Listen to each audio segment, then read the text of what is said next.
হাজোৰ ঐতিহাসিক হৰগৌৰী মন্দিৰত শিৱৰাত্ৰি মহোৎসৱৰ উখল মাখল পৰিৱেশ। আজি মহাশিৱৰাত্ৰি সমগ্ৰ ৰাজ্যৰ লগতে তীৰ্থনগৰী হাজোৰ তীৰ্থস্থানসমূহত দেখা গৈছে বিৰতি বাট নোপোৱা অৱস্থা। প্ৰতিখন তীৰ্থস্থানতেই পুৱাৰে পৰা ভক্ত লানি নিচিগা সোঁত।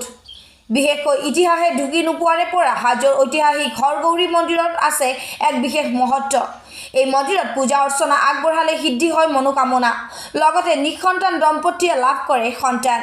নিজৰ উপযুক্ত পাত্ৰ আৰু পাত্ৰী পোৱাৰ আশাৰে বহুতে পূজা অৰ্চনা আগবঢ়াই আহিছে এই ঐতিহাসিক হৰগৌৰী মন্দিৰত। এই মন্দিৰত আছে আন এক লোকবিশ্বাস। এই অঞ্চলৰ গৌধনৰ জন্ম হ'লে গৌধনৰ প্ৰথম দুগ্ধখিনিৰে এই মন্দিৰত ভোগ দিয়া পৰম্পৰা বহুদিনীয়া। এনে বহুতো লোকবিশ্বাস আৰু ঐতিহাসিক পৰম্পৰাৰে হৰগৌৰী মন্দিৰত এইবেলি দুদিনীয়া কাৰ্যসূচীৰে পালন কৰা হৈছে মহাশিৱৰাত্ৰি ব্ৰত মহোৎসৱ।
আজি মহাশিৱৰাত্ৰি উৎসৱ শিৱ চতুৰ্দশী।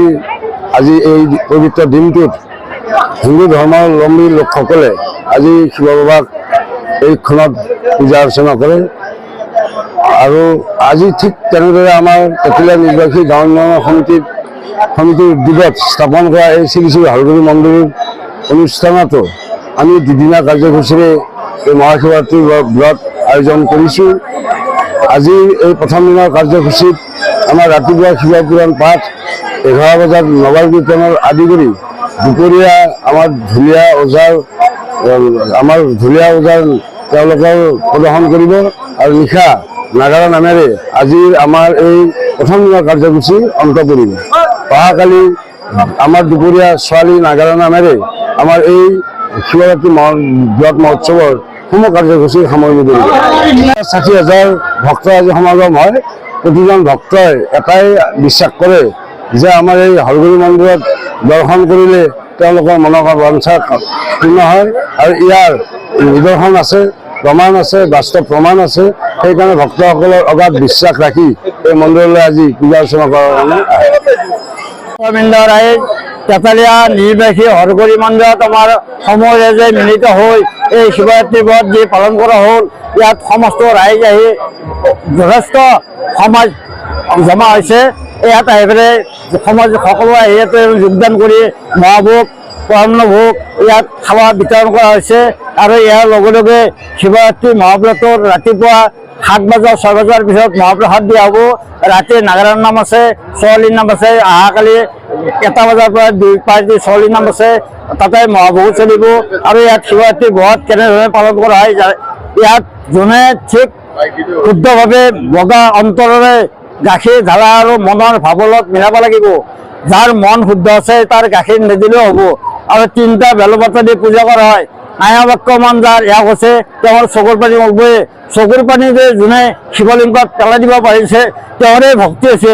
আমি যদিও কৰিছোঁ, আমাৰ আচলতে হোৱা নাই।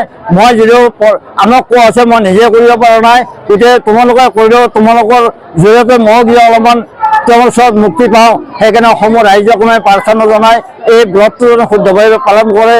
আৰু শিৱৰাত্ৰি ব্ৰতৰ ভিতৰত যিমান পাৰে প্ৰাণী হত্যা নকৰিবা, আৰু পাৰিলে ওজাগাৰ থাকিব লাগে। আৰু মাই দেউতাক যোনে প্ৰণাম কৰিব পাৰিছে, তিৰোতা স্বামীক শুশ্ৰূষা কৰিব পাৰিছে, তেওঁৰে ব্ৰত হ'ব। এনে নাখালে ব্ৰত হ'ব নোৱাৰে। গতিকে সময় বিন্দাকৈ মই প্ৰাৰ্থনা জনাই ইয়াতে মই নিজৰ ঠিক বক্তব্যখিনি সামৰণি কৰিছোঁ। আৰু সকলোকে ইয়াতে চাহ ভোগ নাখাওয়াকে নাযায় জানো প্ৰত্যেকে খাই যায় ইয়াত এখন নামনি অসমৰ ঐতিহ্যমণ্ডিত শ্ৰী শ্ৰী হৰগুৰি মন্দিৰ হাজোত অৱস্থিত ইয়াত প্ৰতি বছৰ আমি উলহ মালহেৰে আমি মহাশিৱৰাত্ৰি উদযাপন কৰি আহিছোঁ আৰু লোক বিশ্বাস অনুসৰি ইয়াত যিয়ে মনৰে সেৱা জনায় তেওঁ নিসন্তানসকলেও ইয়াত সন্তান প্ৰাপ্তি হয় বুলি আমি লোকপ্ৰবাদমতে আহিছোঁ সেই মৰ্মে ইয়াত যথেষ্ট সংখ্যক তীৰ্থযাত্ৰী আমাৰ ভৰপূৰ হৈ আছে ৰাতিপুৱাৰ পৰা আহি আছে আৰু ৰাতিলৈকে এই যাত্ৰা অব্যাহত থাকিব আৰু আমি এই কাৰ্যসূচী দুদিনীয়া কাৰ্যসূচী কৰিছোঁ আজি ৰাতিপুৱা 8 বজাৰ পৰা আমাৰ যিটো ভাগৱত পাঠ তাৰপিছত নগৰ কীৰ্তন ৰাতি পুৰুষৰ নাগাৰা নাম আৰু অহাকালি ৰাতিপুৱা মহাভোগ বিতৰণ আৰু ৰাতি ছোৱালী নামেৰে আমাৰ অগণন ভক্তৰ ভিৰ হৈছে লগতে সমগ্ৰ অসমৰ লগতে বহিৰাজ্যৰো আজি আমি ইয়াত ভক্ত আমি দেখিবলৈ পাইছোঁ ইয়াত আহিছে তেওঁলোকৰ মনৰ ইচ্ছা পূৰণৰ অৰ্থে সেৱা জনাইছে হাজোৰ পৰা কমলাকান্ত দাসৰ ৰিপৰ্ট ইত্যাদি A to Z।